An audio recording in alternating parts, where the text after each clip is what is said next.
Olá pessoal, tudo bem? Eu sou o professor Lucas e nós vamos iniciar nossa segunda aula da disciplina de execução de armaduras do curso de Mestre de Obras. Nesta aula nós vamos abordar os seguintes conteúdos. Falarei a respeito dos materiais e equipamentos para corte e dobra. Irei mostrar qual o procedimento para a realização do corte do aço. E também falarei a respeito das dobras e do processo de amarração. Por fim, irei abordar a respeito do processo de otimização do corte e dobra, com o intuito de reduzir custos e também diminuir o tempo para a execução da produção da armação. Ao final dessa aula, o aluno deve saber qual o procedimento para realizar o corte e a dobra, quais cuidados devem ser tomados e quais são os processos que devem ser utilizados para otimizar esse processo de corte e dobra. Em relação aos materiais e equipamentos para corte e dobra, é indispensável que os operadores, ou seja, o armador, ele possuam os equipamentos de proteção individual, que são capacetes, botas, luvas, óculos e protetores auriculares. Além disso, o operador ele deve possuir uma trena para que as dimensões da armadura que estão em projeto possam também ser transpostas para a realidade, para a prática. Ou seja, o engenheiro, quando ele elabora um projeto estrutural de concreto armado, ele vai determinar quais são as dimensões que a armadura deve possuir para que a estrutura possa ficar de pé. E quando o operador ele vai produzir a armadura, ele precisa atentar para cada uma dessas dimensões, porque caso ele não execute com a distância correta, o comprimento correto, isso vai prejudicar no funcionamento da estrutura, podendo trazer até o colapso dessa estrutura. Para auxiliar também nisso, é necessário que o operador possua marcadores. Um marcador bastante utilizado é o giz de cera, que ele facilita o processo da determinação das distâncias dessas barras e dessa forma faz com que aquilo que vai ser produzido esteja conforme o projeto. Outro material bastante utilizado na produção de armadura é o arame. Então, o arame ele faz com que as barras de aço elas possuam as distâncias corretas e elas sejam indeslocáveis, ou seja, a ligação entre essas barras de aço se torna mais efetiva utilizando arames. Além disso, outro material que é o mais importante é as próprias barras de aço. Lembrando que elas devem ser utilizadas com as bitolas corretas, aquelas que foram previstas no projeto. Outro equipamento que é utilizado para o corte e a dobra são as mesas de dobra. Essas mesas elas possuem dimensões específicas e elas possuem pinos que facilitam esse processo de dobra. Para realizar essa dobra são utilizadas ferramentas, como por exemplo chaves de dobramento, ou também torquês, que em alguns casos é conhecido como torquesa. Então essas ferramentas auxiliam o operador a produzir as armaduras no processo de corte e dobra delas. Para realizar o corte, um equipamento bastante utilizado é o tesourão. No entanto, ele só consegue cortar barras com um diâmetro de até 16 milímetros. Diâmetros maiores, ou seja, mais resistentes, necessitam utilizar outro equipamento. E o equipamento mais utilizado é a máquina de corte ou policorte, que ela pode fazer o corte de todo e qualquer diâmetro.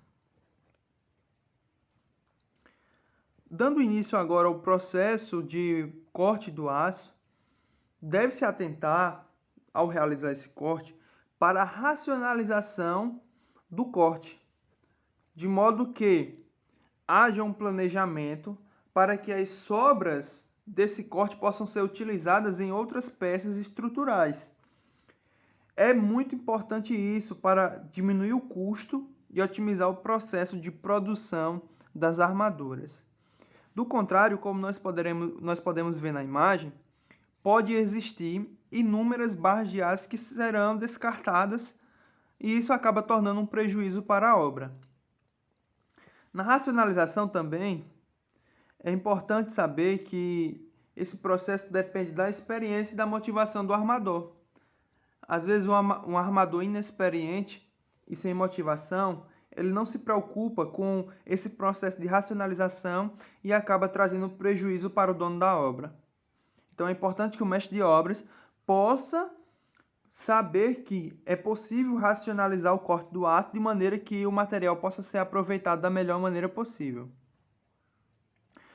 Outro fato que favorece o processo de racionalização do corte do aço é a existência de programas de computador que vão determinar quais barras de aço devem ser utilizadas para a produção de quais armaduras. Então, o computador, esse programa de computador, ele já diz quantas barras de aço serão utilizadas, quais barras de aço serão utilizadas para a produção de quais armaduras de um determinado pilar.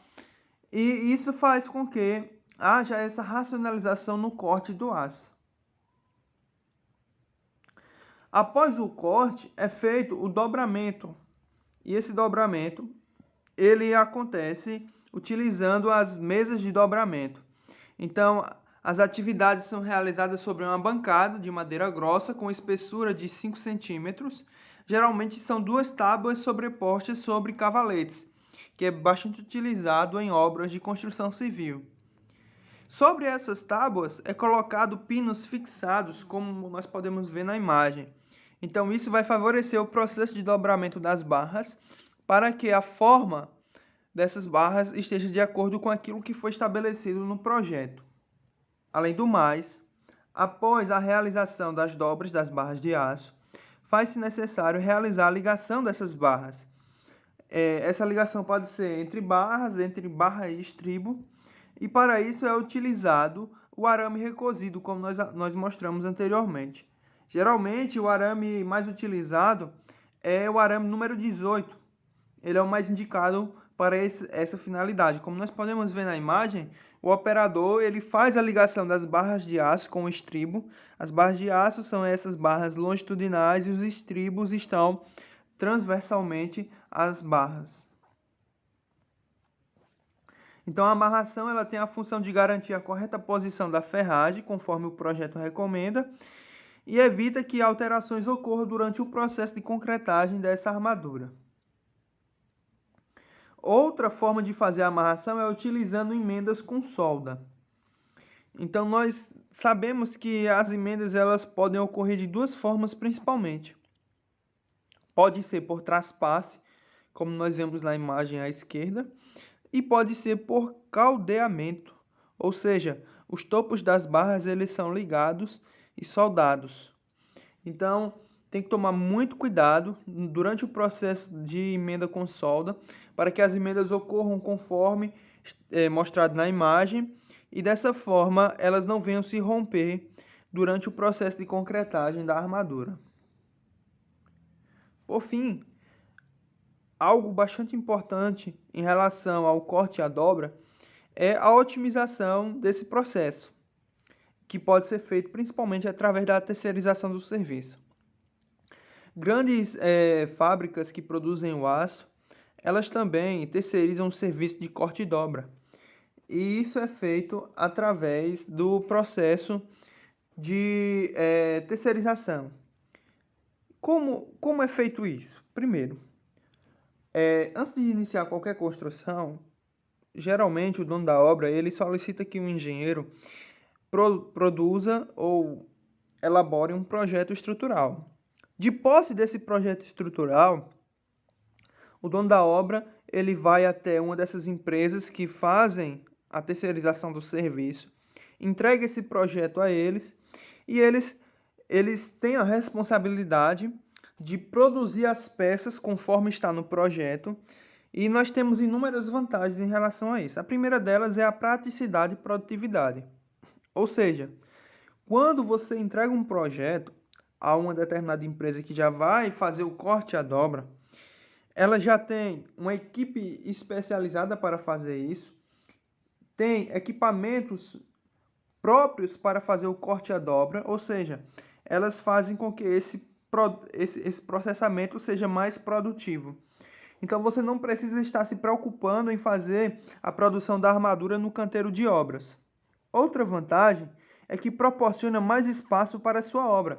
Você não vai precisar reservar no canteiro de obras um local para a produção das armaduras, e isso favorece a execução do serviço da sua obra. Mais uma vantagem é a redução das perdas de aço. Quando você terceiriza o serviço, a empresa que vai fazer o corte à dobra, ela já possui uma expertise para isso. E isso faz com que reduza as perdas. Por fim, vai proporcionar qualidade e rapidez na entrega do serviço, ou seja, a terceirização desse serviço faz com que traga inúmeras vantagens para a sua obra.